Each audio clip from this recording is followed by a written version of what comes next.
Venerdì 23 febbraio, buongiorno Sicilia, da Michele Cucuzza ed Angelo Gagliano. Oggi affronteremo il caso San Giovanni, le depressioni delle star, poi incontreremo Gioia e Rina che sono celeberrimi ballerini nei social, torneremo a incontrare il comune di Bagheria, campione della differenziata, e poi ancora annuncio delle navi della nostra marina da oggi ferme al porto di Siracusa, possono essere visitate. Ma prima di tutto la notizia che viene da Cicastello: una donna di 58 anni è stata arrestata perché si era fatta nominare erede universale e poi avrebbe provocato la morte della prozia facendole mangiare dei cibi che questa donna non poteva assolutamente ingerire, e per questa la donna poi è morta, è stata arrestata. Vediamo i particolari. Lucida, determinata, avrebbe portato avanti per mesi il suo piano criminale: uccidere l'anziana prozia e impossessarsi del suo cospicuo patrimonio. Con l'accusa di circonvenzione di incapace e omicidio aggravato, una 58enne di Aci Castello è finita agli arresti domiciliari con il braccialetto elettronico. La vittima, Maria Basso, 80 anni, ex funzionaria della Farnesina, è morta in una casa di cura di Aci Castello appena 15 giorni dopo il suo arrivo dalla casa di riposo di Asiago, dove stava da tempo. La pronipote l'aveva infatti costretta ad un viaggio estenuante senza le medicine che abitualmente assumeva. L'ha portata in un ristorante e le ha fatto ingerire cibo a lei proibito, in quanto poteva assumere solo omogenizzati, che le ha causato la morte. Fondamentali sono state le dichiarazioni della donna acquisite dai carabinieri in punto di morte, appena il giorno prima che morisse, che hanno permesso di ricostruire come questa fosse stata portata fuori a pranzo dalla pronipote e avesse in questa circostanza mangiato un piatto di spaghetti e un dolce che le avrebbero poi provocato la morte. La donna, senza alcun invito, si era presentata alla festa del compleanno della prozia, con la quale non aveva mai avuto rapporti. Nel giro di 2 mesi si è fatta nominare erede universale e costretto l'anziana a cambiare regione, un comportamento che ha insospettito i parenti e gli amici della vittima, così come la sua banca, che aveva presentato un esposto. C'è stata ancora un'aggressione nel centro storico di Palermo e questa volta è toccata una guida turistica, è stata cerchiata in un tentativo di rapina, e la cosa curiosa è che ad attuarla una baby gang tutta di ragazze. Vediamo. Violenza giovanile fuori controllo nel centro storico di Palermo. Dopo la sequenza di drammatici episodi negli ultimi mesi, adesso compare anche la baby gang tutta al femminile. Una guida turistica è stata aggredita in piazza Marina a ridosso dell'area pedonale del centro storico della città da 5 ragazzine che volevano portarle via il cellulare. Le ragazze l'hanno accerchiata e spintonata mentre una di loro cercava di afferrare lo smartphone con il quale la donna stava parlando. La guida turistica riusciva a ritrarsi, ma per tutta risposta partivano le minacce. Ti è andata bene perché ti potevamo anche ammazzare, avrebbe detto una delle 5, mentre le versava addosso una lattina di Coca-Cola macchiandole il cappotto. Le ragazzine si sono poi allontanate al sopraggiungere di altre persone, lasciando però la donna alquanto scossa. Erano ben vestite e non sembravano delinquenti abituali, ha raccontato la donna rimasta in balia di queste ragazzine per diversi minuti. Eccoci, abbiamo concluso con i nostri servizi, adesso è il momento della rassegna stampa regionale con il nostro Angelo.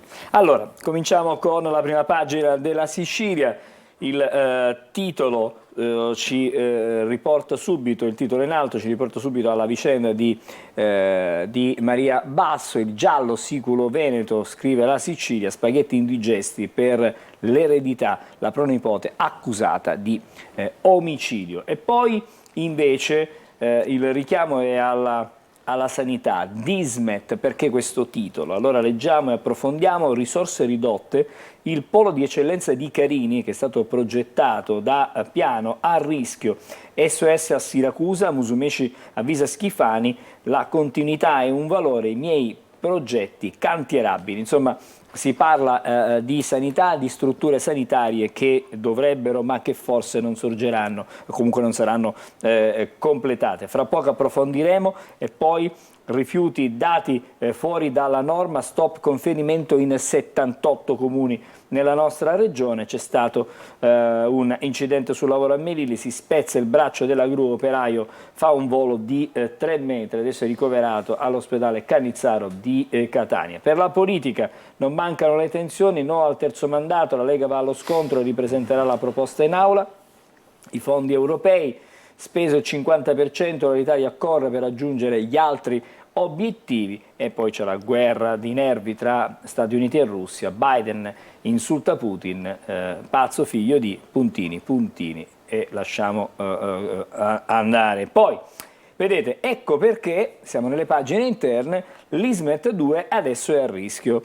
Diciamo che sono stati inseriti soltanto 250 milioni per la sanità a fronte di impegni di 223 milioni il polo di Carini e 130 per Gela, e quindi nel Duppis definanziati 176 milioni, oltre 200 per Siracusa, tutti fondi statali destinati a 5 progetti a Palermo. Insomma, c'è una questione che riguarda molto i numeri, le risorse già impegnate, le vedete qui, c'è una bozza di Schifani, il vecchio documento e il nuovo documento che con i fondi dirottati. Con i fondi dirottati, c'è una questione. Allora non è finita in questo modo, nel senso, voglio dire, c'è la risposta di Musumeci a Schifani perché ha ricambiato il programma.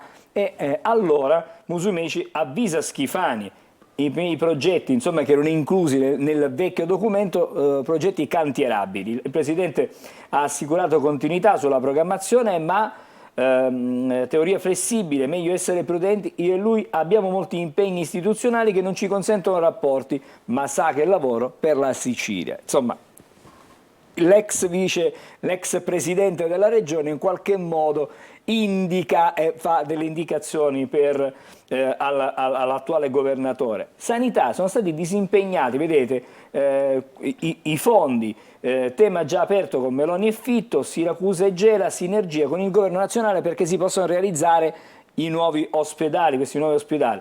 Termovalorizzatori, 800 milioni non esaustivi, la scelta non mi convince, i fondi impegnati da me, opere di grande impatto. Insomma, è una presa di posizione piuttosto forte del ministro, che oggi sarà in Sicilia, sarà ad Augusta.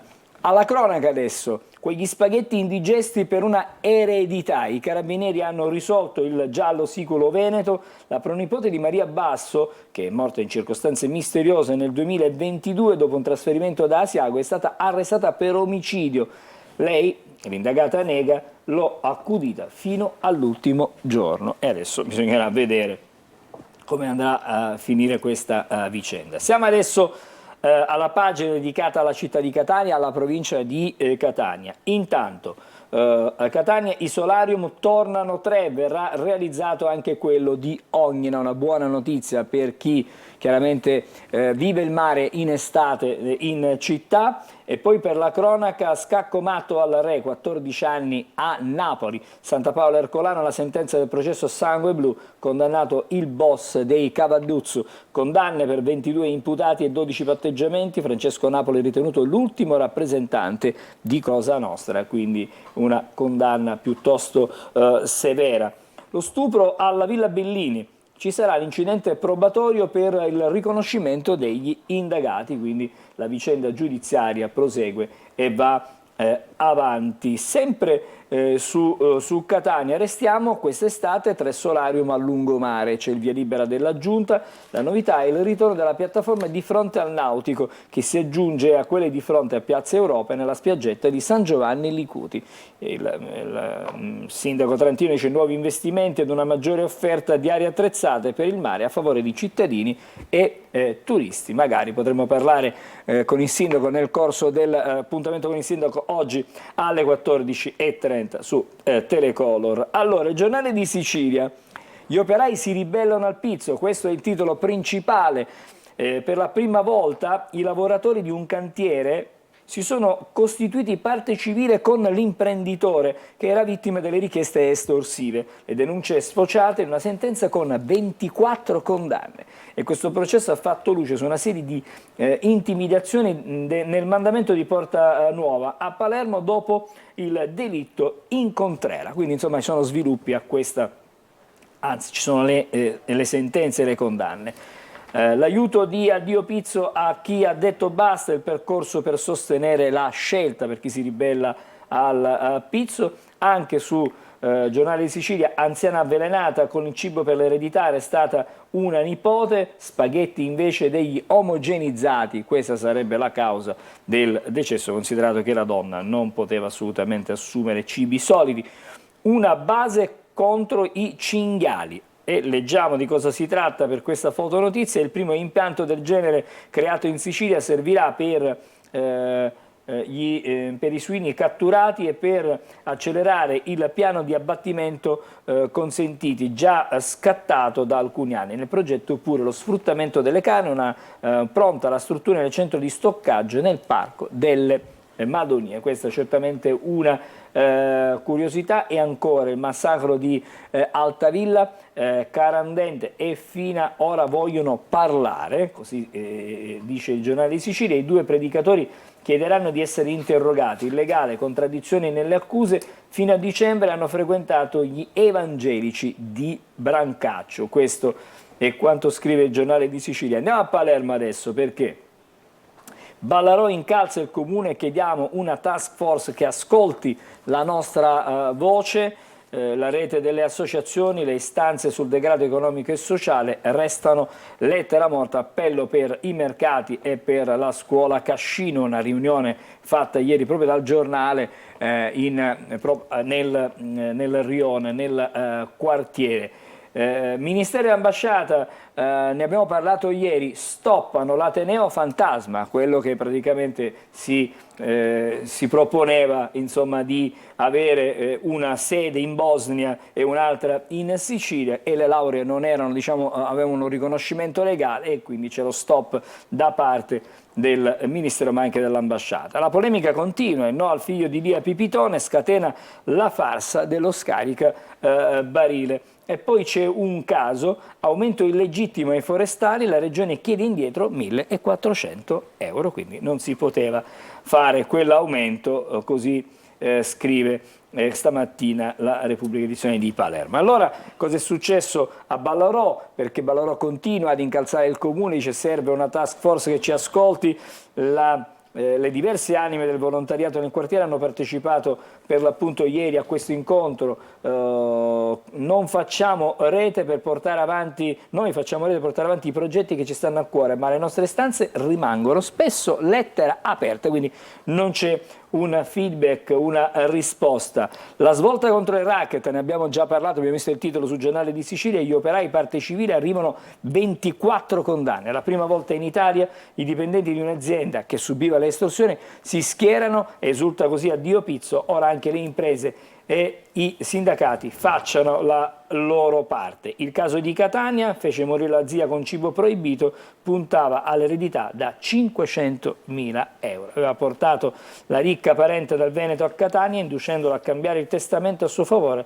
Ora la responsabile, secondo l'accusa di questo omicidio, è agli arresti domiciliari. Restiamo ancora su Repubblica Palermo, perché c'è una chiave di lettura sulla vicenda di Altavilla. Maestro o apostolo? Dai social emerge la leadership di Carandente, che è il marito della coppia che ha partecipato, che è andato nella villetta di Altavilla. Gli inquirenti continuano a cercare legami e coinvolgimenti nella cerchia della coppia dei Santoni, quindi un'inchiesta che continua a riservare delle novità. E anche qui, per chiudere con l'edizione di Palermo della Repubblica, alto là del Ministero all'Ateneo Fantasma, quelle lauree non hanno alcun valore, quindi porte chiuse al Dipartimento Jean Monnet, siculo bosniaco che ha già sfornato 100 dottori in professioni sanitarie. Ma pensa a questi poveracci che si credevano di essere... Si erano laureati, ma sono laureati, medici. invece no. Questo è insomma il risultato. Adesso siamo alla Gazzetta del Sud. A Messina è stata prorogata la legge speciale, il governo si impegna anche a incrementare la dotazione finanziaria, il risanamento delle baraccopoli, prolungato l'incarico commissariale fino al 31 dicembre del 2025, quindi una buona notizia certamente per la città di Messina. Ciucci, massima trasparenza, si parla ovviamente del ponte e coinvolgeremo anche i territori, ma le infrastrutture a Messina sono tante, hanno bisogno di lavori. Viadotto Ritiro, un'opera che continua a fare discutere. Interviene intanto la Toto dopo le testimonianze degli operai, l'impresa minimizza il caso. Leggiamo: gli sfoghi degli operai del viadotto Ritiro sono una situazione ormai superata, le dimissioni una prassi, così la Toto Costruzioni interviene dopo le testimonianze shock dei lavoratori, l'opera si potrà concludere a giugno. E la speranza dei messinesi, ma un po' di tutti, è proprio questo. Il terzo mandato, siamo sui temi già a carattere nazionale. Lega battuta dagli alleati, Fratelli d'Italia e Forza Italia votano insieme all'opposizione, bocciata la proposta della Carroccio che riguardava il terzo mandato per i governatori. E poi c'è questo maxi rogo che si è sviluppato ieri a Valencia. Maxi rogo divora un grattacielo, terrore, ma ci sono anche 13 feriti. Il botta e risposta, altri insulti tra Biden e Putin, è un pazzo, la replica di Mosca, un cowboy hollywoodiano. Pensi ad Hunter, così dicono da Mosca. E poi la notizia di stamattina che un po' tutti i quotidiani riprendono, ieri anticipata in qualche modo da Dagospia, poi ripresa da altri giornali. Fedez, Chiara Ferragni e addio. Il rapper lascia l'attico di City Life, si separa la coppia più popolare del web, questo almeno sembrerebbe. Andiamo alle pagine dello sport, una piccola rassegna stampa che riguarda le formazioni siciliane. Corini spinge i rosa, serve una grande gara per il Sopparso, si riferisce evidentemente alla partita contro la Cremonese che ha avanti al Palermo di un punto, sarà importante ma non decisiva, dice il tecnico del Palermo. Poi invece per il Catania, che è atteso dalla gara di domani contro il Taranto, c'è un'intervista con Albertoni, siamo sulla Sicilia, da terzo portiere a titolarissimo, e dice che Sturaro domani rientrerà a Taranto e sarà un valore aggiunto per la squadra del Catania. Siamo invece a parlare anche del Messina con rabbia e determinazione. Ieri il patron Sciotto ha assistito all'allenamento, salvo al rientro. Vogliamo riscattarci, i biancoscudati pronti a rialzare la testa domenica pomeriggio contro la vice capolista Picerno. Mi fermo qui con la rassegna stampa regionale. Ecco, dopo questa breve pausa passeremo ai quotidiani nazionali. State con noi, buongiorno Sicilia.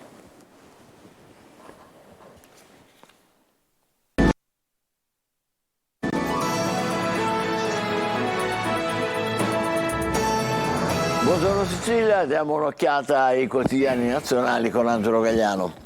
Incominciamo subito con Avvenire. Stamattina, Michele, per quanto riguarda le pagine nazionali, il titolo di Avvenire: 2 anni in fumo, in riferimento al conflitto in Ucraina, dove cresce la sfiducia di fronte all'avanzata russa e anche Unione Europea e Stati Uniti. La guerra, diciamo, che per ora è senza uscita. Da Biden insulti a Putin, il corpo di Navalny mostrato alla madre. Questa è la sintesi, però poi c'è una riflessione: è l'ora di aprire un tavolo di pace, la mobilitazione necessaria per il conflitto in Ucraina.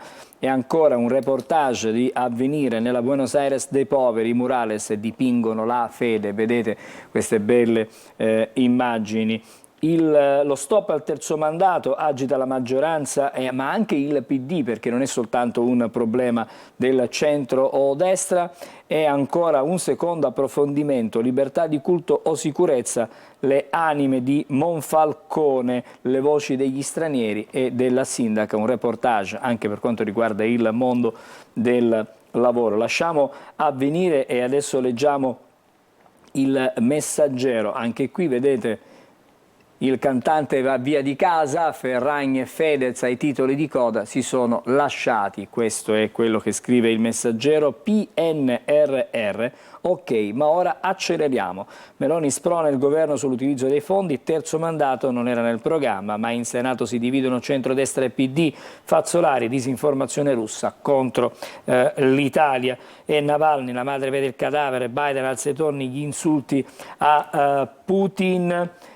Alla Sapienza, dossier shock, moleste studentesse, 13 casi nel 2023. Siamo all'Università di Roma, la rettrice Pollimeni denuncia in Parlamento stalking e aggressioni sessuali di prof e tutor. Questo è quanto viene, diciamo, raccontato dalla rettrice, e poi un riferimento anche al calcio nazionale, anzi internazionale. Svilar para rigori, la Roma passa, la Lazio ritrovata, il Torino si inchina, in Europa League passa la Roma, mentre nel recupero di campionato la squadra di Sarri supera il Torino. Lasciamo adesso la prima pagina del Messaggero, andiamo a leggere cosa riporta in prima il Corriere della Sera. Sono due titoli diciamo principali. Intanto, da una parte, mostrato alla madre il corpo di Navalny, ricatto sulla sepoltura, questo è l'ultimo,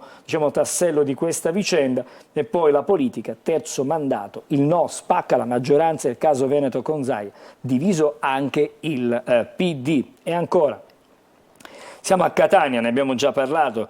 Ha ucciso la zia per l'eredità con un piatto di cibo proibito, la donna poteva alimentarsi solo con omogenizzati, ne abbiamo visto anche il servizio. Poi armi e strategie, Kiev sta perdendo, è un punto di domanda, e i giovani ucraini non si arruolano più per andare a fare la guerra. Una notizia che riguarda invece l'AIFA, cioè l'Agenzia del Farmaco. Palù, dimissioni e protesta contro il ministro della Sanità. Adesso c'è la prima di Repubblica, la crisi del terzo mandato, non la crisi del terzo anno, neanche del settimo. La maggioranza è divisa, il centrodestra si spacca, Fratelli d'Italia e Forza Italia affossano l'emendamento della Lega sui governatori, Meloni non è nel programma, Salvini rilancia e non finisce qui, la battaglia la rifaremo in aula, i leghisti ipotizzano ritorsioni sul voto in Sardegna. Tutto questo per consentire a Zaia di ricandidarsi per la terza volta. Zaia è leghista, è governatore del Veneto, invece gli alleati dicono no. No. Ma neanche nel PD sono uniti, no, come hai detto poco fa. Movimento 5 Stelle e PD votano contro, la rabbia di Bonaccini, traditi i patti, quindi nel PD idem per Bonaccini. Esattamente, quindi non si sta bene né da una parte né dall'altra. La sicurezza negata nei cantieri dell'edilizia, Stellantis operaio muore in fabbrica. Altra brutta storia qui, e qui la separazione in prima pagina, fotonotizia, Fedez e Ferragni, rottura, finale triste per le star dei social.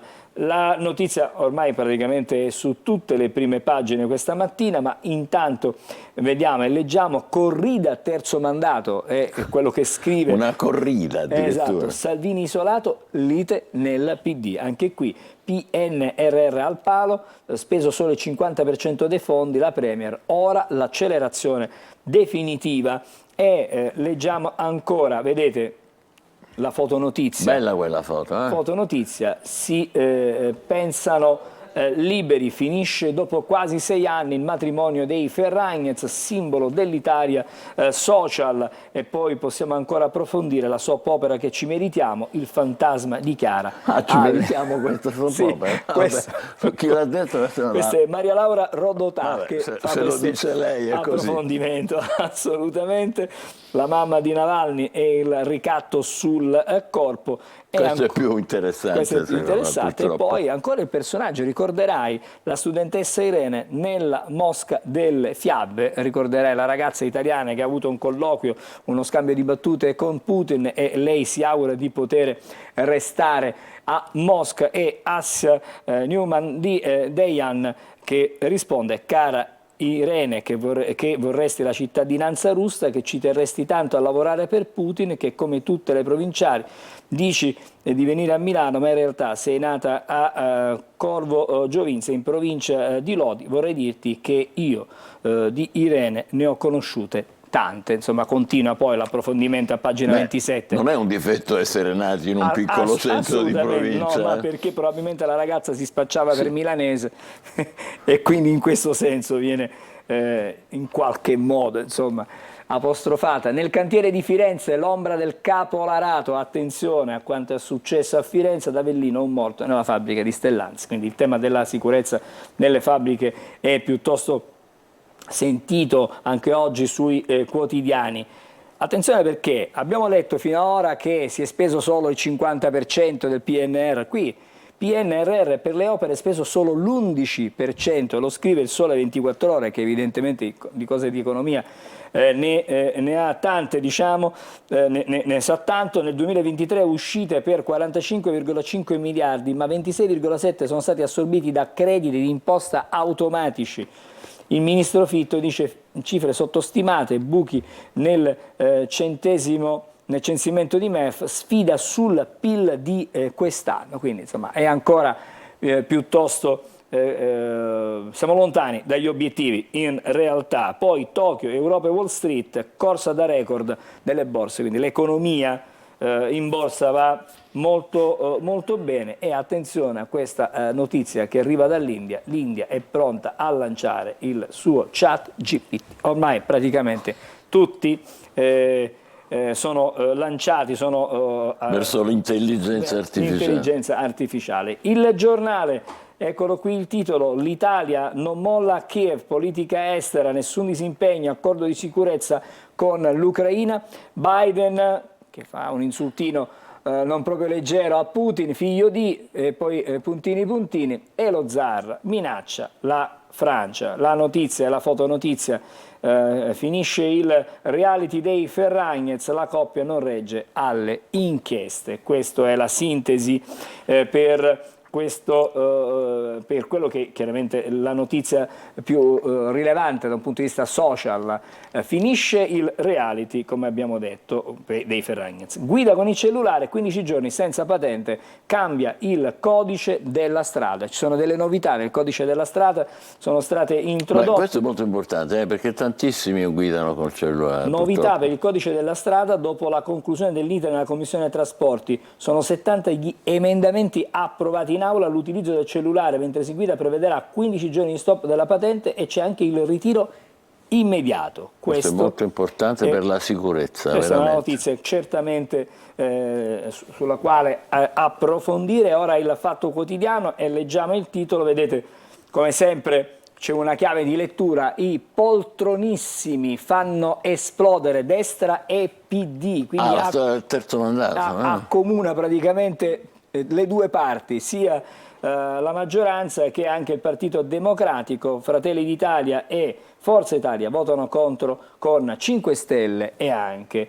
Dem. Salvini contro Truzzi. La Lega rimane da sola in aula e ora minaccia gli alleati in Sardegna, ma Bonaccini attacca Schlein e i sindaci Dem annunciano battaglie. Insomma, la questione è a 360 gradi e non riguarda soltanto una parte della politica. Avvocati, magistrati, attivisti insieme, basta con le prigioni inferno. Questo è il titolo scelto da l'Unità per quanto riguarda chiaramente la situazione nelle prigioni, nelle carceri italiane. E poi l'altro titolo: la destra si sfalda. Sull'Unità. Lo volete capire che il bipolarismo non esiste? Questa è la tesi dell'Unità. Questa è la tesi dell'Unità, chiaramente, che non riporta però le tensioni all'interno del Partito Democratico, mentre tutti gli altri quotidiani stamattina lo fanno. Allora, Meloni a tutto campo, il caciocavallo di De Luca. Giorgia all'attacco in TV, in Campania usano i fondi di coesione per le sagre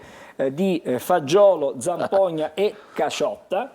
E la Schlein ci fa la molare, ma tace sul governatore che mi insulta. Quindi questo è un punto di vista di Libero. Putin festeggia sul bombardiere, non è uno zar ma un comunista. Sono le riflessioni fatte da Libero, che vedete, Ferragni, pure il divorzio finisce in TV, pronta all'ospitata da Fazio, pare che andrà a raccontare questo aspetto della sua vita, forse anche altri, chiaramente da Fazio. Il Riformista ha un titolo particolarissimo: Elli sceglie Giorgia e poi erottama gli amministratori PD. Questa è la sintesi del un po' una forzatura, però è simpatico come titolo. Si vedono insomma questa foto che le ritrae. Molto simpatico. Ci fermiamo qui, Michele, stamattina. Bene, tra pochissimo ci occuperemo dei famosi che hanno delle crisi personali, ma prima di tutto il meteo. Diamo un'occhiata al tempo. Se dovete uscire di casa, attenzione, ma oggi mi pare sia bello. Bentrovati da Clara Ventura di Trebi Meteo. Nella giornata di venerdì tempo instabile al centro-nord, avremo infatti precipitazioni sparse anche a carattere nevoso sui settori alpini. Fenomeni che coinvolgeranno poi la Sardegna e parte delle regioni meridionali.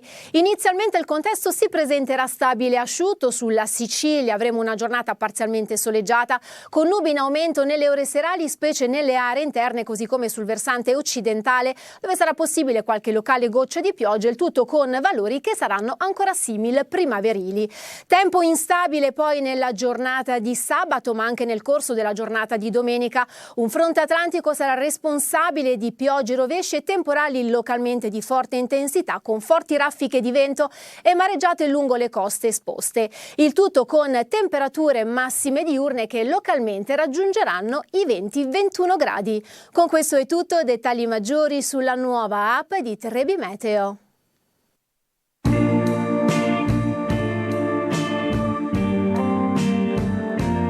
Posso dirti ciò che sento da tempo? Dimmi. Tutti i giorni su Antenna Sicilia alle 12:50 E 19:20? c'è chi la vuole Cotta.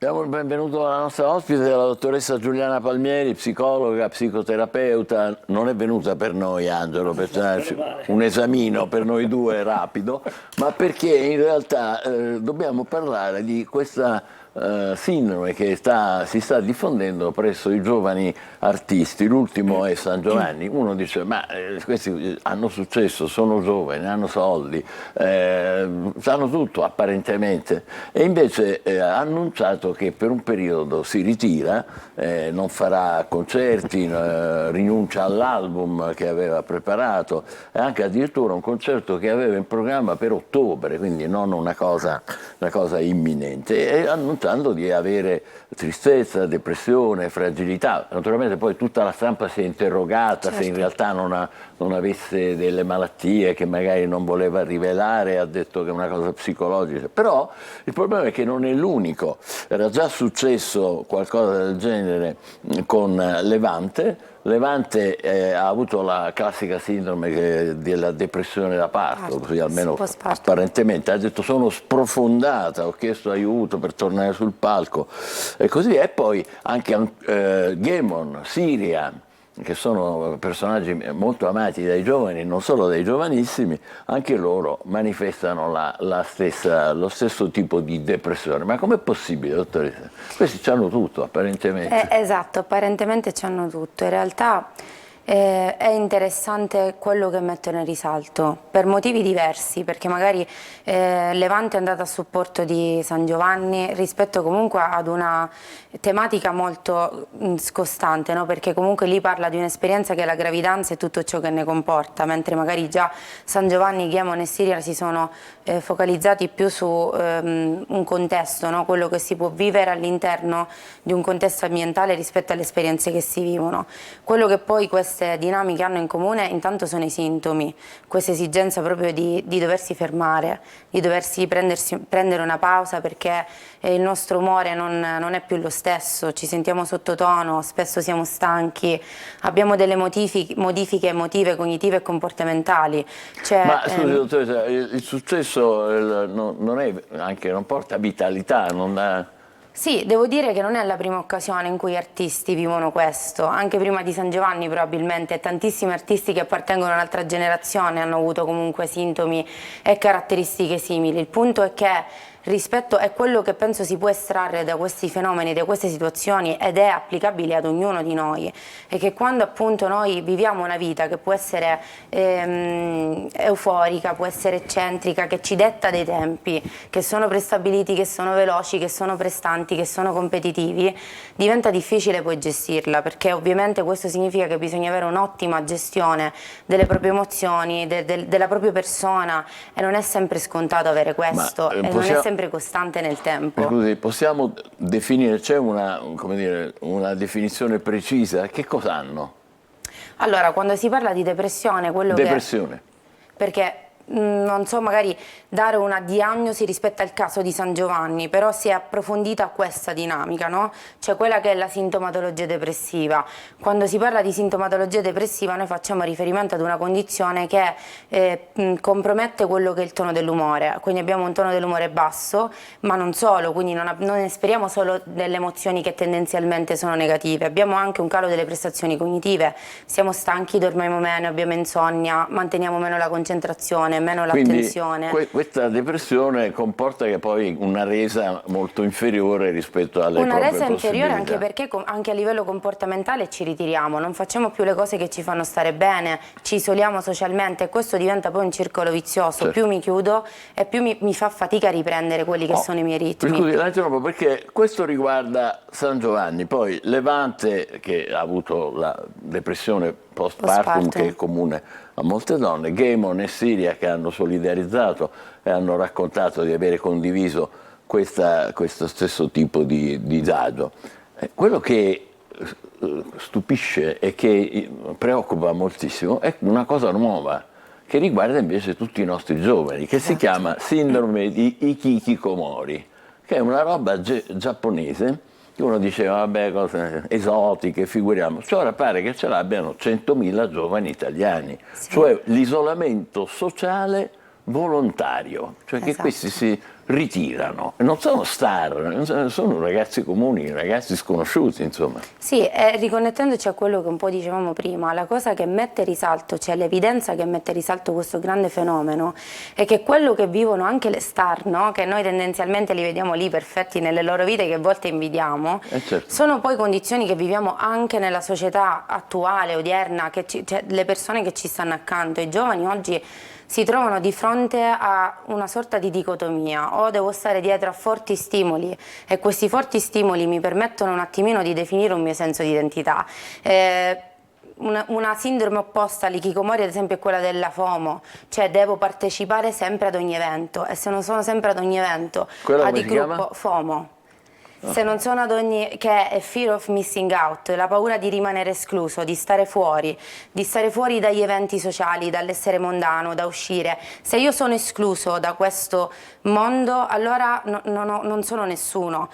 Dall'altra parte c'è l'ikikomori. Non so se riesco a reggere i ritmi. Non so se riesco a reggere i ritmi di un mondo che mi chiede di essere prestante a tutti i livelli, scolastico, universitario, mondano, e quindi scelgo un'altra modalità. Sto a casa e mi chiudo all'interno, lì poi ci sono tante caratteristiche, spesso c'è un'altra realtà, ci sono i mondi social, ci sono i giochi che vengono applicati su internet, quindi ho la possibilità di creare ciò che voglio magari tramite un mondo virtuale. Quindi cioè, lei in realtà uno poi lì non è né vero tanto solo, perché in realtà digita e non è solo. Questo ne è vero tanto solo? No, perché in realtà lo sei nella misura in cui non hai una rete sociale supportiva. La rete sociale supportiva sono persone che magari sono dall'altra parte del mondo e non sanno neanche chi sei.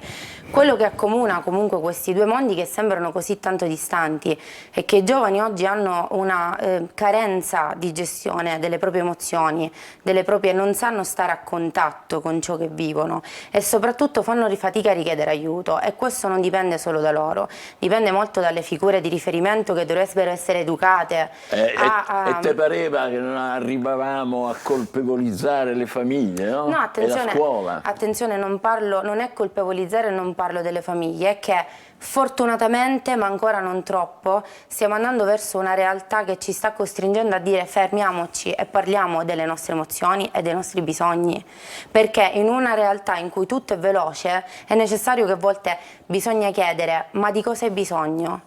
Cosa stai provando rispetto a questa situazione, a questa condizione? Come posso aiutarti? Piuttosto che stare dietro il bisogna fare questo, e come non sta andando bene questa cosa a scuola perché non va così, e all'università perché non stai riuscendo.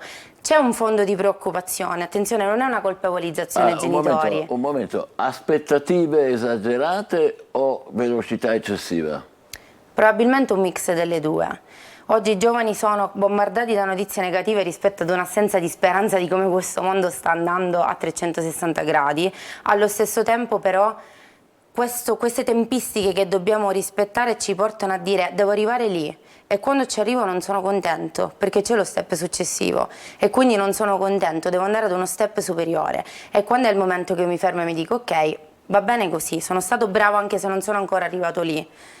Questo è il punto, qual è questo momento in cui ci fermiamo, e questo appartiene ai giovani come agli adulti. I giovani ovviamente sono in una fase di sviluppo della loro identità e quindi vivono tutto molto più intensamente, e questo mette a rischio le azioni che possono conseguire a questo vivere intensamente, no?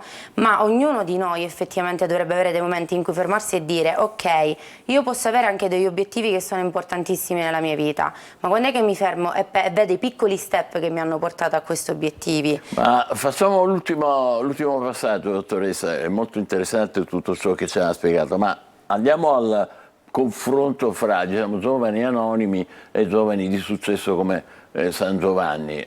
In questo caso sono come dire, disturbi differenti, no? Completamente differenti o no? Allora, sono disturbi, ogni disturbo è differente in base alla persona, nel senso che io posso avere una condizione simile ad una persona ma per motivazioni diverse, e questo dipende anche che significato do a quello che io sto vivendo. Però quelle che sono le modalità di funzionamento che stanno alla base, i pensieri che noi ci diciamo, il modo in cui viviamo le nostre emozioni, il modo in cui reagiamo a queste, sono simili, perché mi isolo, mi escludo da una rete sociale, vivo tutto senza una speranza, non riesco più, e questo non dipende dall'essere artista o essere il figlio di qualcuno che può essere normale, chiamiamo così, lasciatemi passare Per il concludere termine. provvisoriamente, dottoressa, vediamo se ho capito, forse ci vorrebbe una maggiore attenzione, ma insomma un appello che qui nasce e qui muore, alle proprie emozioni, al maggior tempo a quello che ci capita dentro, sia se si è famosi e popolari, sia se si è persone comuni. Esatto, e sia se si è giovani sia se si è adulti. Ci vuole un'attenzione alla propria persona a 360 gradi. E quindi anche al proprio intimo, diciamo, Esatto. comprese le emozioni. Grazie mille alla dottoressa Palmieri, facciamo una breve pausa, poi ci occuperemo di altro. State con noi, buongiorno Sicilia.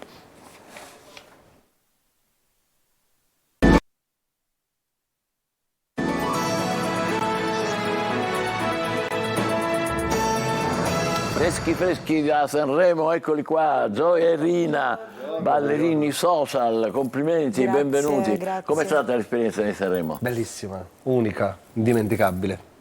Dal fatto che non potevamo più accedere al palco Suzuki, ci siamo ritrovati dentro l'Ariston, perché pioveva, vabbè. Sì. Ci siamo ritrovati poi ad incontrare tutti i nostri, che poi tra l'altro c'è stato poi uno scambio di contenuti, di abbracci, perché comunque il fatto di poter coreografare le hit, diciamo che dà lunga vita alla hit, quindi l'artista piace molto sta cosa, ci apprezzano, ci vogliono bene, per cui è stato bellissimo. Rina, com'è andata? Bene, molto molto bene. Devo dire, all'inizio, ripeto, sembrava una tragedia perché pioveva a dirotto, il palco Suzuki non si poteva usare.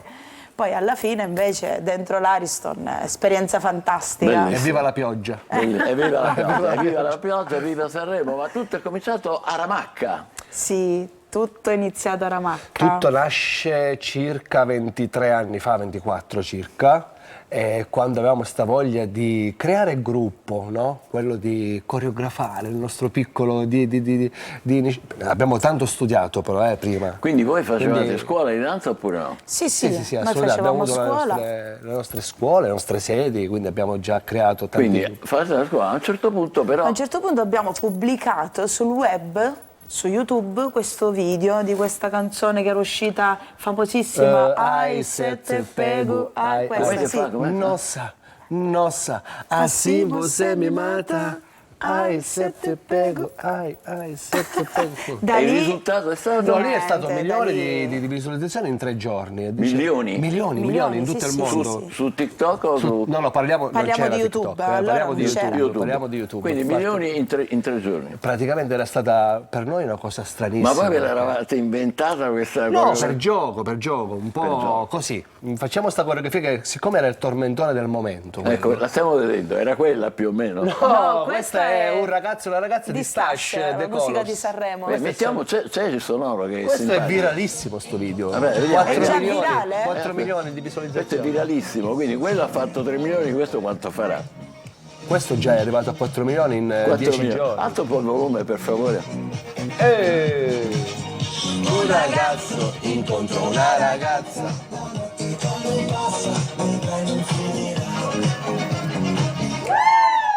bacio. Ma quanti ne avete dietro? Cioè, centinaia? No, ma lì quel giorno eravamo pochi, Quelli erano 400, pochini. 500. Sono pochi, Perché No, di- per noi sì, per di noi sì. solito- Perché di solito la media quant'è? No, di solito quando facciamo questi flash mob che ci arrivano un po' da tutta la Sicilia e anche oltre, perché lì c'era anche Cosenza, c'era Frosinone, superiamo anche 2000 ballerini in piazza. Riempiamo Ballerini tutta in la piazza che partecipano, che no, Sì. cioè, poi ci sono gli spettatori che guardano, ma noi come ballerini ne contiamo più di 2000 ogni volta. Fantastico. E imparano rapidamente le vostre... Diciamo che lì c'è un ripasso, no? Sì, Ah, abbiamo Ma una rete. abbiamo dei tutorial in privato. Sì. Noi mandiamo i tutorial Non su... diciamolo a nessuno perché ancora non hanno assolutamente. capito come funziona. Ah, ecco. Il segreto, È il diciamo, segreto, questo il qua. segreto. A un certo punto si vedono migliaia di persone che fanno... Ma come mai? Ma siete come bravi, mai fanno c'è perfettamente l'aiutino come voi. Ma poi avete una vita privata bellissima anche. Sì. Non solo Privata siete piena, una coppia, piena. ma siete una famiglia anche, Sì, no? noi abbiamo 2 bambini, il maschietto che si chiama Ryan, che giusto ieri ha fatto 9 anni, Auguri! e la femminuccia che si chiama Kate, che ne ha 4. Evviva! Noi li chiamiamo Uragano e Tempesta. Ci siamo sposati ballando. Sì, sì. Abbiamo fatto... Voi continuate a parlare, ma ballano entrambi, Gianlo? La piccolina già ha iniziato con le lezioni di Ora danza, possiamo perché abbassare l'audio, per favore. Sì. abbiamo iniziato già, lei ha già iniziato con le lezioni di danza perché è pazza, Esplosiva. è esplosiva. Il grande balla ma fa anche altri sport, ancora non ha trovato la strada, quindi noi lo lasciamo libero. Già a 7 anni non ha ancora trovato la strada, è un problema, mentre la piccola È già in 4 ritardo, è in ritardo. La piccola è ha molto già le idee veloce. molto chiare. Sì. Vabbè, dopodiché, com'è che siete diventati così famosi? Allora, parte tutto dal fatto di non volermi affacciare su TikTok, quindi mi dicevano ma fai anche un profilo su TikTok? Dicevo non so se ai ragazzi possa piacere quel che è il ballo di gruppo, che è un po' da nicchia, no? Cioè un po' riservato alle persone più grandi. In realtà appena ho messo i primi video e poi è partita bellissima di Annalisa con, non so, 72 milioni, quindi vabbè, quindi parte questo trend, sì. di ballare quei passetti sulla hit anche per i giovani, quindi viralissimi subito. Ma il coreografo è lui o tutte e due? Allora, il dono ce l'ho Spieghiamo io. questo. Il dono Ok, ce l'ha. allora facciamo così, che è lui quello che in realtà è vero, ha molta inventiva, mette la musica e balla, però diciamo anche che senza di me, amore, no, non potrei completare un tormentone. perché Senza un poi tormento. io gli do il tocco finale, capito? È che Un sto tormentore lì. senza un tormento. Parlatemi di Bellissima con Annalisa. Ma Bellissima nasce inizi di settembre del 2022 ed esplode a gennaio 2023, dopo 5 mesi. Ma com'è nata? È stata lei che... No, noi, noi noi facciamo le autonomamente. coreografie, sì, noi da soli, noi Noi facciamo questo coreografiamo mestiere, tutte quindi le hit. diamo questo servizio a chi pratica il ballo di gruppo e lo diamo in maniera libera e senza gratuita, tra l'altro sui social. Gratuito, ora ci iscriviamo anche noi, Ma forse. vi aspettiamo, ci mancherebbe. No, Siete ora benvenuti. dopo il successo è a pagamento. Ora a pagamento. No, sto scherzando. Dobbiamo Comunque da comprare lì- casa, diglielo. non dobbiamo- hanno capito ancora che siamo in affitto. Non l'hanno Adesso capito. qual è il vostro quello più forte, sinceramente? Allora, i più forti sono proprio la classifica, così come l'abbiamo vista su Sanremo. Abbiamo fatto sia La Noia, che ha vinto Sanremo, subito dopo abbiamo fatto I per me, tu per te, detto Poi in quel c'è modo, Sinceramente. poi abbiamo fatto Sinceramente, che spacca, poi c'è Stash con... I Decorers. e poi la novità è negli ultimi giorni che l'ho voluta coreografare perché è carina e tutti ce la richiedono, ma non tutta la vita dei ricchi e poveri. Madonna. Che bello! E loro hanno ma pure spaccato. commentato. questa vi dobbiamo salutare perché purtroppo il tempo stringe, però ce lo dovete fare sentire un attimo com'è. Allora, come fa? Il pezzo di Non tutta la vita, aspetta non mi viene, però il tratto vabbè, se no, no. del ritornello, lo facciamo forse meglio una prossima volta. Va, Va bene, è promesso che siamo ritornate. venuti in tenuta di non ballo, ecco, No, quindi no. la prossima volta lo facciamo. Quindi questo è il vostro prossimo, diciamo, No, appuntamento? questo è stato pubblicato appena ieri e già anche i ricchi e poveri hanno Hanno scritto che commentato, onore, sì. invece l'onore è tutto nostro. Hanno scritto che Hanno onore, scritto noi ricchi e che poveri. onore. ma ci Quanti seguono, milioni? Quanti milioni No, questo ha appena 600.000, è messo ieri. ha cominciato ieri? Sì, poco. A poco. quanto puntate con loro? Beh, io credo che questo sia il vero tormentone.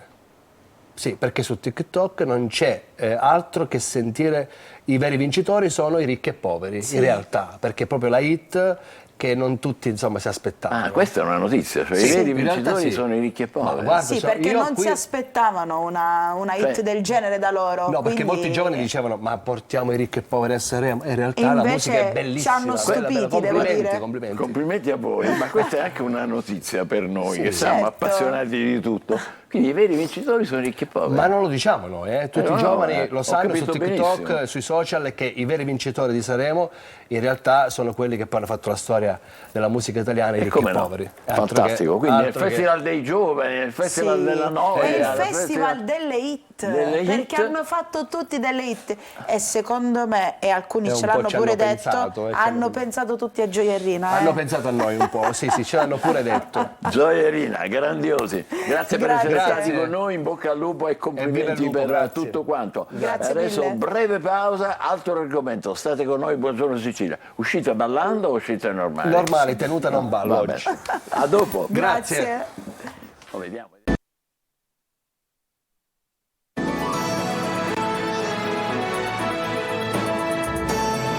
Raccolta differenziata, gioie e dolori di tutte le città, comuni grandi e piccoli, e anche di noi utenti che non sappiamo sempre se seguiamo le regole come dovrebbero essere. Ci sono quelli che arrivano a record eccezionali, come nel caso di Bagheria che ha raggiunto l'anno scorso la media del 68,3% di differenziata con picchi del 72%. Voi tenete conto del fatto che Palermo è al 16% di differenziata e Catania arranca sul 33%. Con noi Vito Matranga in collegamento da Bagheria, leader dell'azienda multiservizi di Bagheria. Buongiorno, benvenuto. Ieri siamo stati un po' sfortunati a non averla. Ci dica allora qual è il segreto. Come avete fatto a ottenere queste percentuali così alte di raccolta differenziata dei rifiuti?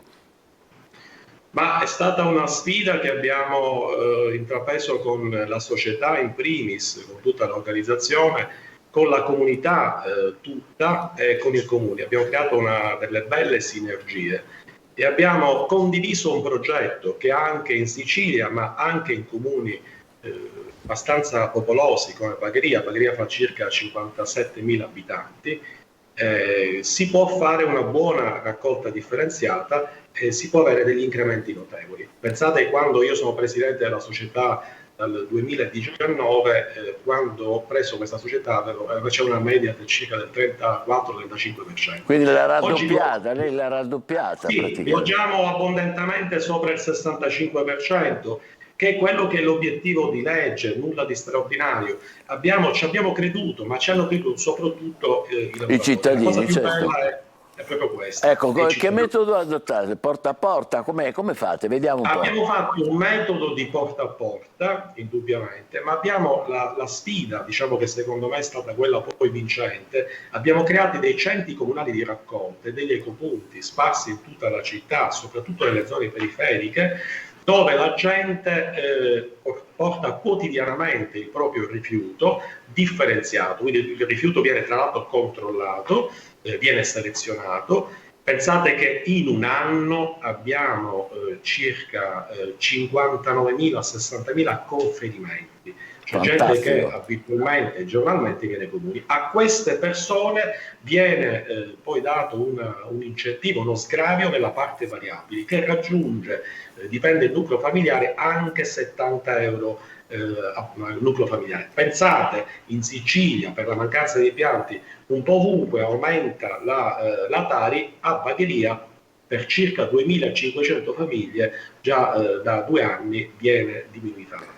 Questo modello Bagheria, secondo voi, secondo lei, è esportabile anche nei comuni di dimensioni più grandi, cioè sia la raccolta porta a porta, ma anche, diciamo, i centri comunali di raccolta, dove andare con, diciamo, a conferire individualmente? Ritengo che sia fondamentale, a mio avviso, ogni comunità ha una sua peculiarità. Un paese montano non è un paese di mare e viceversa.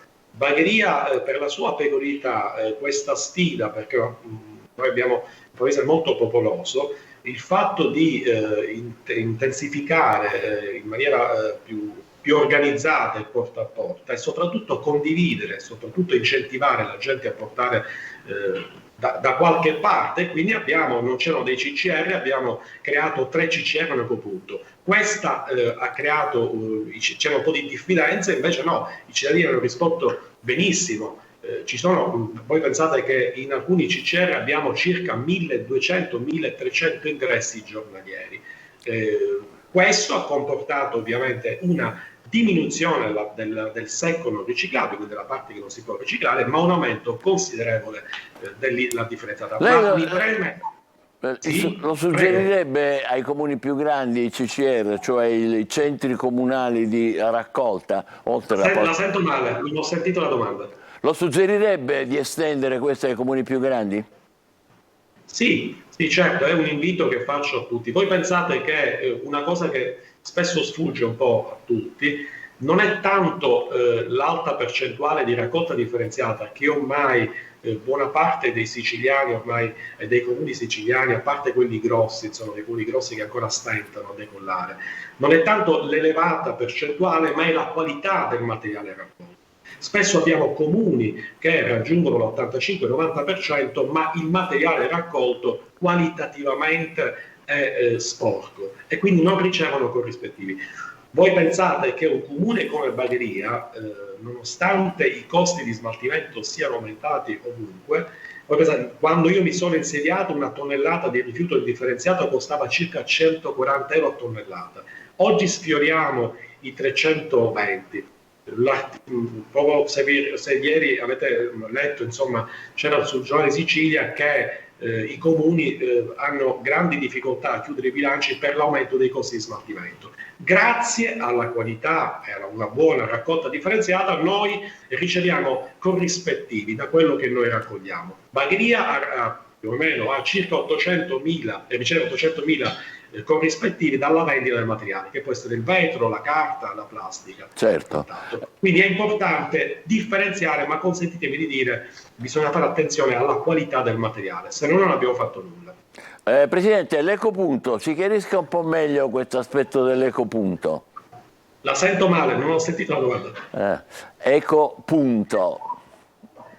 L'ecopunto è una bella realtà che abbiamo associativa, nel senso ci siamo noi, c'è Legambiente, c'è un laboratorio del riciclo, del recupero. La gente ci sono da oggetti che noi abbiamo raccolto, c'è un'associazione che ricicla questo materiale, ha fatto dei costumi, ha fatto della oggettistica, delle attrezzature che poi vengono donati. Poi c'è il mercato dell'usato, c'è una biblioteca curata dalla Legambiente. Cioè cerchiamo di dare un segnale, un messaggio positivo su quella che è il rifiuto, che non è che è importante, di condivisione con tutto quello che è il recupero e il riciclo. È una bella realtà che condividiamo insieme a tutti i cittadini. Tanto l'ecopunto è ubicato in una zona che era abbandonata, piena di abbandoni, e quindi abbiamo dato un segnale che dal rifiuto si può fare ben altro, oltre a un messaggio di speranza e di avere un mondo migliore da questo punto di vista di sostenibilità ambientale. Direi che è veramente un messaggio molto bello, molto positivo. Complimenti a lei che è il presidente dell'azienda Multiservizi e all'amministrazione che ovviamente sostiene la sua iniziativa. Bagheria 58,3 di rifiuti differenziati l'anno scorso con punte del 72%. Complimenti davvero. L'almanacco è il momento, poi ce ne andremo a Siracusa a vedere le navi ormeggiate della nostra Marina Militare, visitabili da oggi. State con noi, buongiorno Sicilia. I pomodori essiccati sono perfetti per dare sapore a piatti freddi come insalate o torte salate e molto altro. E sapete che si possono fare in casa con pochi ingredienti? Il procedimento è semplice.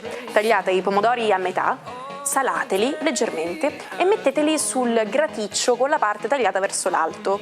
Poi esponeteli al sole per alcuni giorni, ritirandoli la sera e rimettendoli la mattina. Fate attenzione a farli seccare lentamente, altrimenti perderanno il loro succo. Ecco fatto, potete conservarli sott'olio o usarli subito per le vostre ricette. Chi non ama le patatine? sia fritte che quelle in busta sono una tentazione irresistibile. Ma sapete chi le ha inventate? Si chiamava George Crumb ed era un cuoco di New York. Era il 1853. Un cliente gli restituì il piatto di patatine fritte perché erano troppo grosse.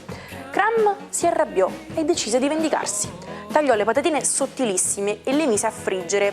Pensava che fossero immangiabili, invece il cliente le adorò. E così anche gli altri. Nacquero in questo modo le chips che Crumb serviva calde nel suo ristorante. Poi ebbe un'altra idea, quella di metterle in dei cestini e servirle fredde ai suoi clienti. Il resto è storia. Essere un cerbero è un modo di dire che viene dalla mitologia greca. Cerbero era un cane mostruoso con 3 teste che custodiva l'ingresso del regno dei morti. Il modo di dire si trova in alcune opere famose come l'Eneide di Virgilio e la Divina Commedia di Dante, dove Cerbero appare nell'inferno.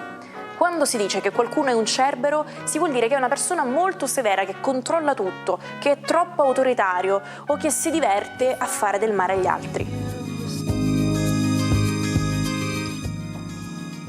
Vi piacerebbe visitare le navi della Marina Militare, magari a Lada in un porto? Lo potete fare da domani a Siracusa con 2 navi della nostra Marina Militare. Tutti i particolari con il nostro Francesco Aloi e il contrammiraglio Alberto Tarabotto, comandante della 4ª Divisione. Buongiorno, benvenuti. Buongiorno Michele, buongiorno Angelo, buongiorno Sicilia. Noi siamo a bordo della nave Borsini della Marina Militare, una delle 2 navi insieme alla Orione che da oggi fino a lunedì saranno qui ormeggiate al Porto Grande di Siracusa. Con noi, dicevi bene, c'è il nostro ospite che ci ha ospitato in casa, il contrammiraglio Tarabotto. Buongiorno. Buongiorno a voi e buongiorno alla Sicilia. Allora, qui oggi è lunedì, verranno centinaia di ragazzi, studenti delle scuole siracusane che verranno appunto qui per parlare di tutela del mare e dell'ambiente. Una tematica molto importante, voi incontrate spesso i giovani, che feedback ricevete? Beh, innanzitutto è parte integrante della nostra missione. Quindi sviluppare l'educazione verso i giovani ci permette di avere un contatto diretto con il nostro futuro della Forza Armata ma del Paese. E il feedback è sempre molto positivo perché l'energia che trasmettono i giovani è l'energia che a noi serve anche a bordo delle nostre unità. E la tutela poi dell'ambiente, l'attenzione e la sensibilità verso questo tema è assolutamente una priorità della Forza Armata. Vi faranno molte domande, immagino. Ce n'è qualcuna che l'ha colpita più delle altre? Beh, sicuramente tutti i giovani sono curiosi di sapere qual è la vita in mare, perché la vita del marinaio è una vita che si conosce con più mistero, no? È un qualcosa più lontano dalle nostre abitudini, ma in realtà loro poi attraverso la nostra esperienza vivono il fascino di poter avere la passione di vivere il mare e di viverlo fino in fondo, così come solo il marinaio può fare. Michele Angelo. Consentite di visitarla un po' tutte le navi, vi fate vedere un po' tutti gli ambienti, così ci si impadronisce del funzionamento di queste bellissime navi. Uno le vede da lontano e dice mamma che meraviglia. Assolutamente sì, uno degli obiettivi che ci poniamo, prima di tutto siamo qua a Siracusa perché l'iniziativa che abbiamo sviluppato con la riserva marina protetta del Plemirio e la Capitaneria di Porto ha lo scopo di sensibilizzare i giovani alla tutela e all'amore per il mare, ma questo ci offre comunque la possibilità di aprire le nostre navi a tutta la popolazione, come facciamo spesso ogni volta che abbiamo l'occasione di ormeggiarci. Anche perché una delle cose che affascina la nostra professione è anche la tecnologia che c'è dietro ogni strumento che noi dobbiamo impiegare per salvaguardare l'interesse nazionale dell'alto mare. Beh, è fantastico, avrete le tecnologie più avanzate, i ragazzi vanno matti per queste cose, quindi gliele farete vedere in funzione magari.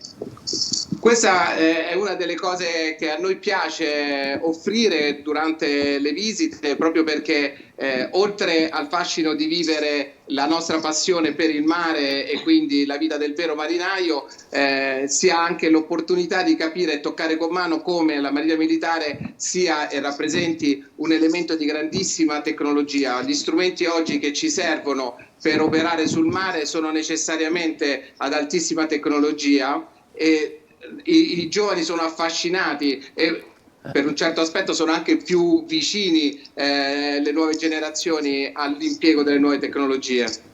Infatti. Ma possiamo farglielo vedere anche? Allora sì, Michele e Angelo, se volete bello. possiamo andare nella cabina di comando, contrammiraglio. Assolutamente. E allora camminiamo, andiamo insieme, vediamo ce la facciamo ad arrivare sani e salvi, ecco, in cabina.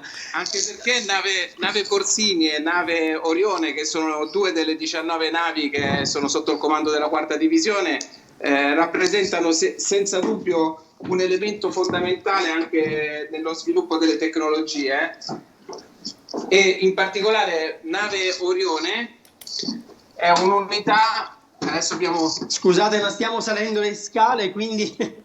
Fate pure, ecco. noi siamo lì che vi seguiamo con il fiato sospeso. Ecco, ci siete. Ecco, ora siamo arrivati, forse da qua potete apprezzare, girandoci possiamo far vedere parte delle tecnologie. Questa è la plancia di comando e ci permette effettivamente in ogni occasione di controllare tutte le nostre attività.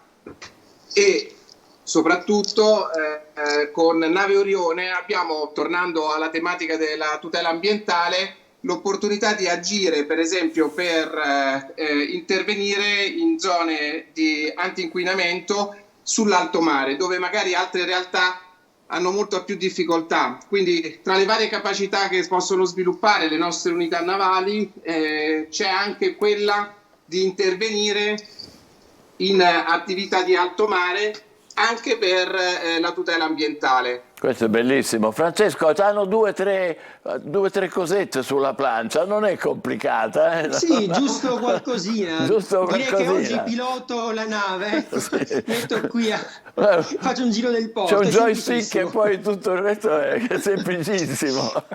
È vero? Beh, in realtà ecco, questa è una delle caratteristiche di chi vuole intraprendere la nostra professione. Sicuramente c'è da studiare molto per gestire tecnologie avanzate, però devo dire che anche l'aspetto che poi offre più soddisfazione a ognuno di coloro che intraprende la nostra professione.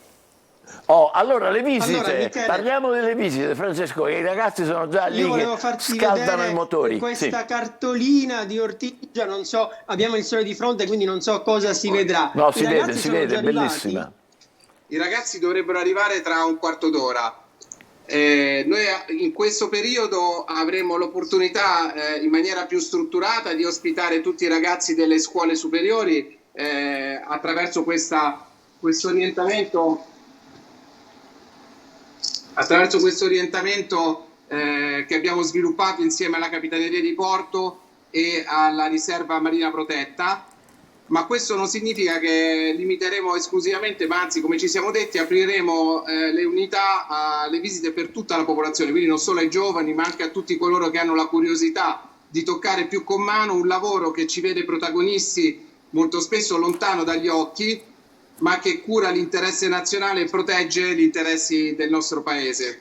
E questa non è la prima volta che le vostre navi ormeggiano qui a Siracusa. No, noi la 4ª divisione è una divisione prevalentemente siciliana. Noi abbiamo alle nostre dipendenze 19 unità navali distribuite su 3 sedi, di cui 2 sono tutte siciliane. Una è Augusta, che è la base principale della 4ª divisione navale, l'altra è Messina, e poi abbiamo 2 navi, proprio nave Orione e nave Sirio, che sono le 2 navi gemelle, come quella ormeggiata qua accanto a nave Borsini, che hanno le capacità di antinquinamento, che sono ormeggiate normalmente come sede a Cagliari. Quindi queste 19 navi si fermano spesso in tutti i sorgitori e in ognuno di essi abbiamo l'occasione di aprirle. Michele, un'ultima chicca e poi vi salutiamo. Ecco qui, contrammiraglio, cos'è questo? Beh, questa è la nostra carta nautica fatta proprio dall'Istituto Idrografico della Marina, che rimane ancora un elemento fondante al di là delle grandi tecnologie che dobbiamo impiegare, non soltanto perché la legge lo prevede, ma anche perché è uno degli aspetti importanti in cui la Marina supporta attraverso il proprio istituto idrografico tutta la capacità cartografica, sia elettronica che cartacea, ed è un altro degli aspetti fondamentali, per esempio anche nella gestione della tutela anche dell'ambiente. Anche l'Istituto Idrografico infatti è impegnato costantemente nello sviluppo, sia con gli altri elementi istituzionali, della gestione proprio di tutti i rilievi idrografici all'interno del nostro territorio nazionale. Molto bene, complimenti comandante Tarabotto, grazie al nostro Francesco Aloi. Ricordo naturalmente a chi ci ascolta dalle parti di Siracusa che loro sono al Molo Sant'Antonio e le visite stanno per cominciare, come ha appena detto il comandante, e dureranno, saranno previste anche per domani e domenica. Nave Borsini e nave Orione. Ancora grazie per questa affascinante visita che ci avete consentito e buon lavoro per tutto. Grazie Ci a vediamo. voi. Noi aspettiamo tutti qua, saremo qui fino anche lunedì, quindi magari aspettiamo non solo i siracusani. Magari Michele e Angelo aspettano anche voi. Facciamo una scappata pure noi. Grazie ancora, rientriamo in studio e dalle carte nautiche andiamo alle visioni stellari con il nostro Marco Amato.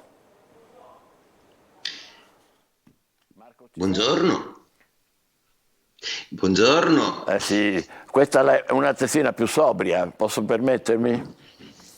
Beh sì, è uno style anni 80, quindi design italiano. Mi piace insomma questo colore, questo cenno un po' del design storico, perché l'Italia ha prodotto tra le più belle della storia del design. Bene, che cosa ci racconti oggi? Oggi chi c'hai di mira?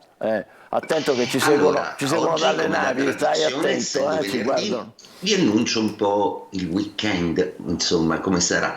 Ed ecco, gli eventi astrologici importanti di questo weekend sono due. Il fatto che oggi Mercurio, la comunicazione, si tuffa nel mare dei pesci, quindi diventa una comunicazione un po' più emotiva, un po' più psicologica, un po' che ha a che fare con le fluttuazioni del mare, che sono sempre metafora della psiche e dell'emotività e dei sentimenti, quindi benissimo per i segni d'acqua e di terra. Ma il vero e proprio evento di questo weekend è la luna piena che si compie in Vergine. La luna piena, quando si compie, è sempre un indice di ripartenza, di rinascita e di piena energia per i segni zodiacali, tutti che focalizzano un obiettivo. Qual è nel caso dei segni zodiacali? La Vergine ha bisogno di ordinare, per cui cosa ordineranno per esempio i segni di terra? Toro, Vergine e Capricorno, che sono i protagonisti di questa fase lunare, aggiustano non poco le loro relazioni. Il Toro, perché anche finalmente Mercurio oltre che la Luna sono compatibili e quindi riescono a parlare e a comunicare con i loro partner o le persone che hanno intorno. I Vergine riprendono decisamente vigoria, forza e coraggio, ed essendo l'opposizione in pesci di Mercurio, Saturno e Nettuno, riescono a superare un'impasse statica lavorativa che darà loro soddisfazione. I Capricorno invece si avvalgono a piene mani di entrambi gli aspetti e riescono persino a essere loquaci e comunicativi rispetto a quei grandi progetti che hanno in mente e anche forse a fare una proposta più seria a livello sentimentale. Benissimo anche per gli Acqua, quindi pesci che si avvalgono finalmente di Mercurio e si esprimono molto di più, anche più empaticamente, non usando necessariamente le parole sicuramente, ma essendo molto efficaci e molto assertivi nelle loro scelte e nelle loro azioni.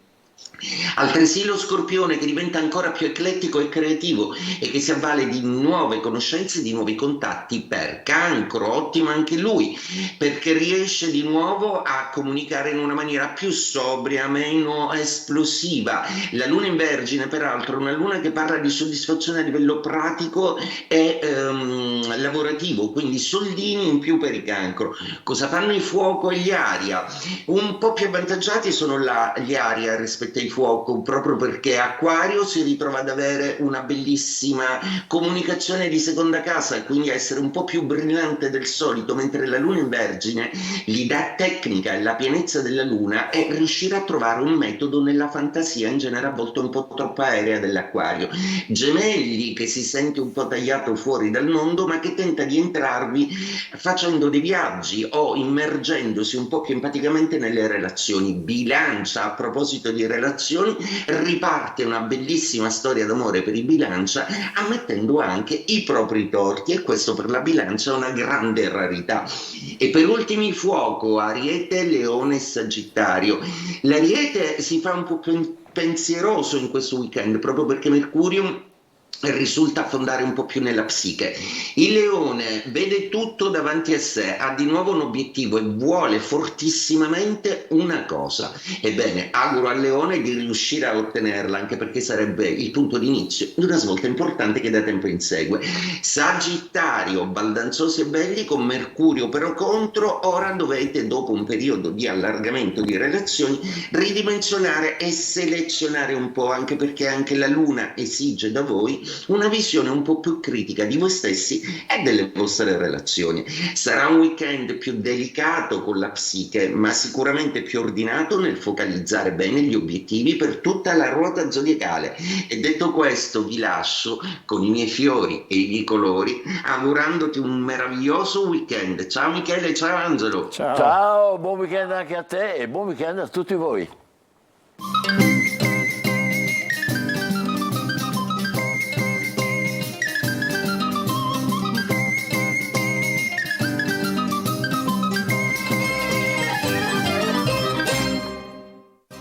Buon weekend! Oggi vi proponiamo alcuni eventi imperdibili per questo fine settimana.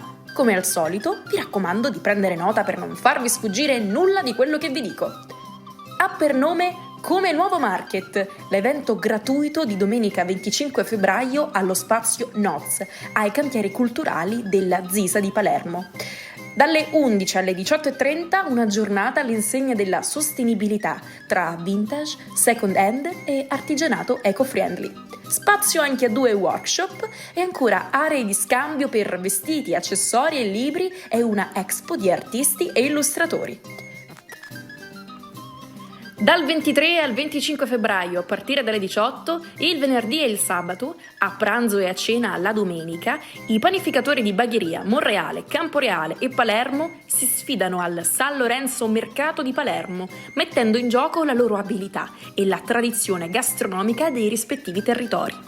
4 panifici, gestiti da esperti panificatori locali, presentano 4 sfincioni con la stessa bontà, ma con caratteristiche identitarie che si sfidano in una competizione la quale decreterà il vincitore della migliore pizza dei siciliani.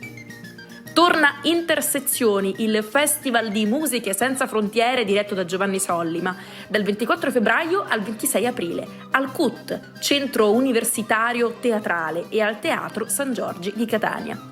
Primo appuntamento al Teatro San Giorgi, sabato 24 febbraio alle 20.30, con il maestro Bruno Canino, direttore della sezione musica della Biennale di Venezia tra il 1999 e il 2022, che suona con il quartetto delle prime parti della Camerata Strumentale Siciliana. Al Teatro ABC di Catania va in scena La mia vita raccontata male, un romanzo un po' di formazione, un po' biografia, divertita e pensosa, un po' anche un catalogo degli inciampi e dell'allegria del vivere, con in scena Claudio Bisio.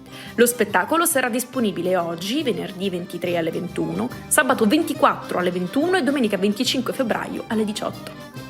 Domenica 25 febbraio alle 10.30 e alle 11.45 si va alla scoperta dei parchi archeologici di Selinuntes Gesta, con le visite guidate a cura degli archeologi di Coop Culture. Il tour entra nel vivo raggiungendo l'area della collina orientale, dove sarà possibile ammirare e comprendere l'architettura dorica dell'Eraion, o tempio risalente al V secolo a.C. L'esperienza consente anche di scoprire i segreti che si celano dietro la costruzione degli edifici templari, vere e proprie dimore eterne, innalzate dai greci per i loro dei. E anche Anche questo venerdì vi ho detto tutto, non ci resta che riaggiornarci per la prossima settimana e ovviamente buon weekend! Davvero buon fine settimana a tutti voi, ma prima di chiudere con Angelo un'occhiatina ai quotidiani ancora? Sì, perché a scuola senza smartphone diventa sempre più concreto, o comunque dovrebbe essere così. Il ministro Valditara annuncia la stretta in scuola dell'infanzia, elementari e medie. Nuove linee guide, si raccomanda di non utilizzare neanche a scopo didattico questi strumenti. Dunque, vietati apparecchi di usare cellulare nelle scuole dell'infanzia, elementari e medie, limite anche ai tablet, niente cellulare neanche per uso didattico, il tablet solo per uso didattico. Queste sono le linee guida. Interessante, le seguiremo nel loro sviluppo per vedere se saranno approvate definitivamente. Oggi, come sapete, è il 23 febbraio, è il giorno in cui Gianluca Grignani, ricorderete, pubblica il suo primo disco, Destinazione Paradiso, eccolo qua. Il brano viene presentato al Festival di Sanremo nel 95 e si classifica al 6° posto nella sezione nuove proposte, allora c'erano le nuove proposte. Fa riferimento a una fantomatica stazione ferroviaria di Paradiso, di una corsa del treno che simboleggia di voler raggiungere il più rapidamente possibile la fine della propria vita, così da ricongiungersi con la persona amata che purtroppo è già scomparsa. È una canzone molto toccante e che speriamo vi piaccia. Noi vi diamo comunque l'appuntamento per lunedì prossimo. Destinazione Paradiso, buon weekend, a lunedì. A lunedì.